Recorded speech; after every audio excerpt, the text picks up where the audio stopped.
آؤ میں آپ کو مکالمہ پڑھاتا ہوں اللہ رب العزت کا اور شیطان کا. قرآن میں 14ویں سپارے میں الحجر سورہ، کبھی پڑھنا اسے. لقد خلقنا الانسان من صلصال من حمام مسنون، ہم نے انسان کو سڑے ہوئے گاری کی کھنکھناتی ہوئی مٹی سے پیدا کیا، اور جنات کو اس سے پہلے ہم نے آگ سے پیدا کیا. اچھا، اللہ رب العزت نا ہمیں یہاں ایک طرف لے کے جا رہے ہیں. غور سے سننا یار، غور سے سننا پلیز، یہ بہت بڑی میٹر ہے. تمہاری زندگی اسی میں ہے، تمہارے سارے سوالوں کا جواب یہاں ہے. یہ جو زندگی تمہاری بکھر گئی نا، یہ جو تم سے اب سمیٹی نہیں جا رہی کہ میں کیا کروں، میں گناہوں کی طرف کیوں چلا گیا، مجھ سے نیکیاں کیوں نہیں ہو رہی، میں اللہ کی فرما برداری پر کیوں نہیں آ رہا، مجھ سے اللہ کی کیوں نہیں مانی جا رہی، آخر میں یہ گناہ کر کیوں رہا ہوں، آخر میں شیطان کی مان کیوں رہا ہوں، جب میں جنت کو جانتا ہوں، دوزخ کو جانتا ہوں، تو پھر میں کیوں جنت کے لیے محنت نہیں کر رہا، اور مجھ سے وہ سارے اعمال کیسے ہو رہے ہیں جو میرے لیے آخرت برباد کر رہے ہیں. جب اللہ مجھ سے اتنی محبت کرتا ہے تو میں اللہ سے محبت کیوں نہیں کر پا رہا، جب شیطان میرا دشمن ہے تو میں اس سے دشمنی کیوں نہیں کر پا رہا. ایسے بہت سارے کوسچنز ہوتے ہیں انسان کے دل میں، مائنڈ میں. اگر وہ ایکسپلور کرے، تھوڑا سا اسکریچ کرے، تو ایک ایک سوال کا جواب مل سکتا ہے اسے. چلو بتاتا ہوں. وَإِذْ قَالَ رَبُّكَ لِلْمَلَائِكَةِ إِنِّي خَالِقٌ بَشَرٍ مِّن صَلْصَالٍ مِّن حَمَامٍ مَّسْنُونٍ. کہ وہ وقت یاد کرو جب تمہارے اللہ نے فرشتوں سے کہا تھا کہ میں سڑے ہوئے گارے کی کھنکھناتی ہوئی مٹی سے ایک بشر پیدا کرنے والا ہوں، لہٰذا جب میں اس کو پوری طرح بنا لوں، جب وہ بالکل اچھی طریقے سے، پراپر طریقے سے بن جائے. آدم علیہ السلام کی بات ہو رہی ہے. جب آدم علیہ السلام کو بنایا جا رہا تھا تو اس سے پہلے فرشتوں کو یہ حکم جاری ہو گیا تھا کہ دیکھو، بات سنو، بات ایسی ہے کہ میں ایک مٹی سے ایک مخلوق پیدا کرنے والا ہوں. تب انسان کا کوئی نام و نشان نہیں تھا، میرا اور آپ کا کوئی تصور ہی نہیں تھا اس دنیا میں، صرف فرشتے تھے اور اللہ کی باقی مخلوق تھی. انسان نامی کوئی چیز ہی نہیں تھا. تو انسان بننے سے پہلے اللہ نے فرشتوں سے کہا، کیا کہا؟ کہ میں ایک مٹی سے ایک مخلوق بنانے والا ہوں. ٹھیک ہے، ایک انسان بنانے والا ہوں، ایک انسان کو پیدا کرنے والا ہوں. لہٰذا جب میں اس کو پوری طرح بنا لوں نا، جب وہ بن جائے اور اس میں اپنی روح پھونک دوں، تو تم سب اس کے آگے سجدے میں گر جانا. یہ اللہ رب العزت انسان کی تخلیق سے پہلے فرشتوں کو بتا رہے ہیں.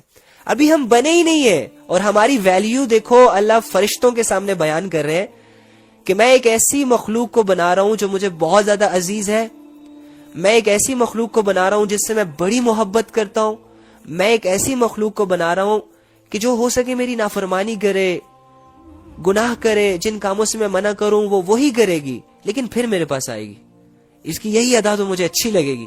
تو خیر یہ تو انسان کی کوالٹیز ہیں، انسان کی نیچر ہے، ایسے ہی ہوتا ہے انسان. تو انسان ابھی بنا ہی نہیں، اور اللہ رب العزت ہمارا تذکرہ کر رہے ہیں. یہ بھی ہمارے لیے ایک عزت کی بات ہے. اور تذکرہ کر کس سے رہے ہیں؟ فرشتوں سے، جو ان کے سامنے رات دن تسبیح کر رہے ہیں، جو ان کے سامنے رات دن اللہ کر رہے ہیں. ایک سیکنڈ کے لیے بھی جو غافل نہیں ہوتے اللہ کی تعریف سے، اللہ کی حمد و ثنا سے، اللہ کی عبادت سے. ایسی مخلوق کے سامنے ایک ایسی مخلوق کا نام لیا جا رہا ہے کہ جو پیدا ہونے کے بعد فساد مچائے گی، قتل و غارت کرے گی، ایک دوسرے سے نفرت کرے گی، زنا کے قریب جائے گی، اللہ کے حکموں کو دل اور سینہ چوڑا کر کے توڑے گی. اینی ہاؤ اللہ رب العزت نے ان سے کہا میں بشر پیدا کرنے والا ہوں، لہٰذا جب وہ بن جائے، پیدا ہو جائے، پہلا انسان جب اس دنیا میں آ جائے تو تم اور میں اس میں روح پھونک دوں، اس کی عقل سلامت ہو جائے، وہ دیکھنے والا بن جائے، وہ سننے والا بن جائے، وہ چلنے والا بن جائے، وہ بولنے والا بن جائے.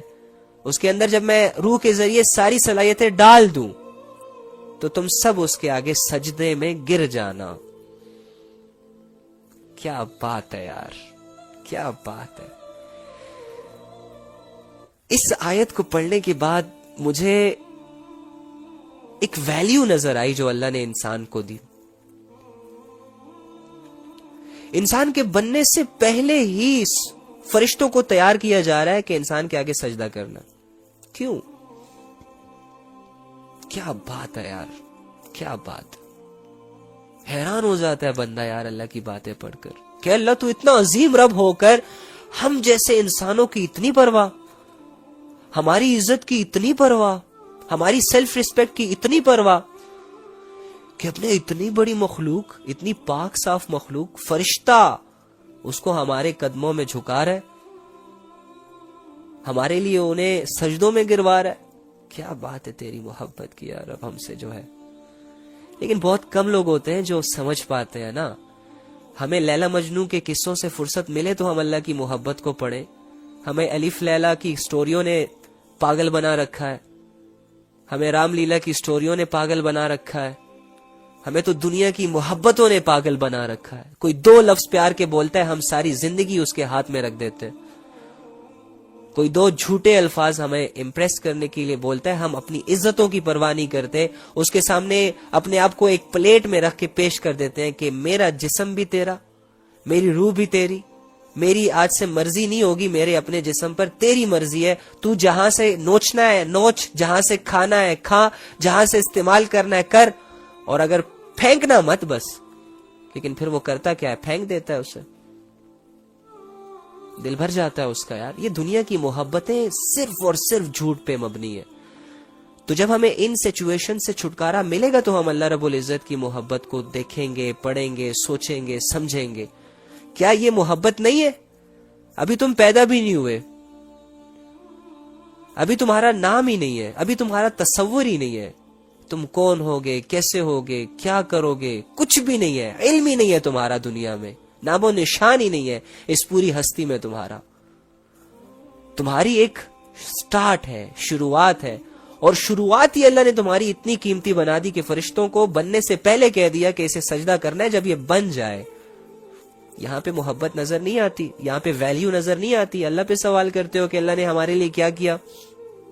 تمہارے یقین میں کمی ہے، اسی وجہ سے تمہیں یقین نہیں آ رہا اللہ کی باتوں پر، تمہیں یقین نہیں آ رہا اللہ کی عطاؤں پر کہ اللہ نے تمہارے لیے کیا کچھ نہیں کیا.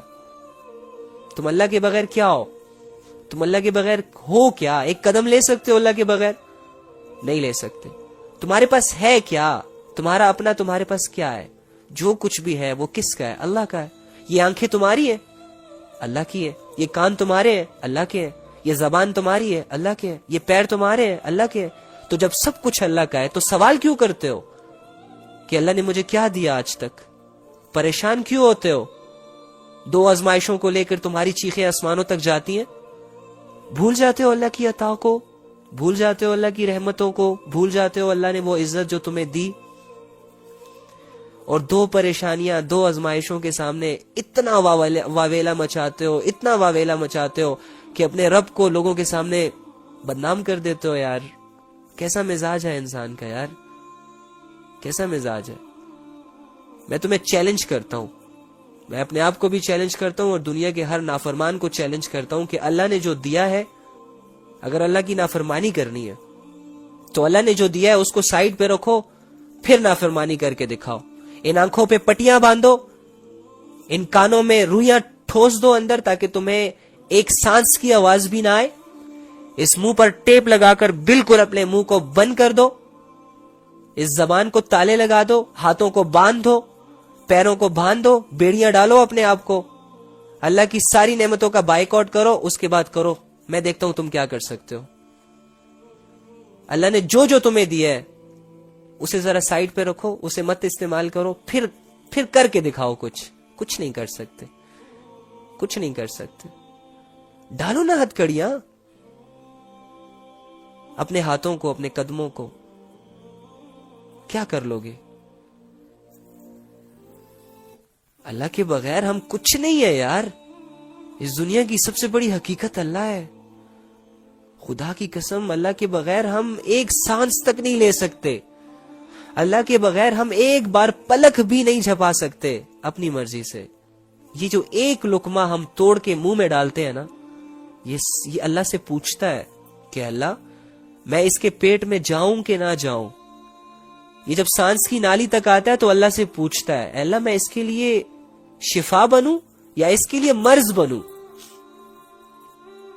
یہ اللہ کے فیصلے ہیں یار. اللہ کی رحمت کو، اللہ کے اللہ کے عذاب کو چیلنج مت کیا کریں. بس جیسے اللہ نے رکھا ہوا ہے, جس کنڈیشن میں رکھا ہوا ہے, خوش رہا کریں, خوش رہا کریں. ایک صحابی آئے, یا رسول اللہ میں امیر بننا چاہتا ہوں, میں چاہتا ہوں میرے پاس دولت آ جائے.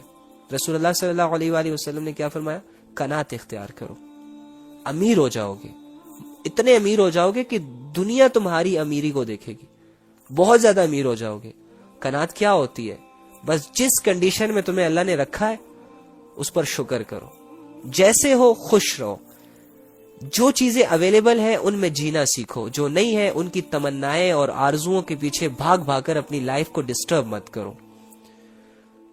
جو چیزیں تمہیں میسر ہے تم اسی میں رہ کر اللہ کی عبادتیں کرو. یہ نہ سوچو کہ یار میں بول نہیں سکتا, میں کیسے لوگوں کو اللہ کی طرف بلاؤں. ہاں جب اچھا بولنا سیکھ جاؤں گا پھر میں اللہ کی طرف لوگوں کو بلاؤں گا. نو نو نو نو نو نو. تم جس بھی کنڈیشن میں ہو, جس بھی سچویشن میں ہو, وہ تمام نیکیاں کرو جس کا تمہیں موقع ملتا ہے. جیسے کہ اکثر ہمارے گھر والے کہتے ہیں کہ یار ابھی تھوڑے سے مسئلے مسائل چل رہے, ابھی تھوڑے سے بچے چھوٹے, اس کے علاوہ ابھی جاب کے مسائل چل رہے, ابھی تھوڑا سا بزنس جو ہے وہ ڈاؤن چل رہا ہے. تو انشاءاللہ جب یہ ساری سچویشن ٹھیک ہو جائیں گی نا, ہم ایک ویل سیٹلڈ بن جائیں گے, ہم تھوڑا سا کمفرٹ زون میں چلے جائیں گے, جب ہمارا اپنا گھر بن جائے گا, جب چلنے پھرنے سے چھٹکارا ملے گا, جب اس اذیتوں سے جان چھوٹے گی, پھر ہم خوب اللہ کی عبادت کریں گے. پھر ہم رات دن مصلوں پر ہی تو بیٹھیں گے, پھر ہمارا تو دوسرا کوئی کام نہیں ہوگا. یہ شیطان کی طرف سے ہے.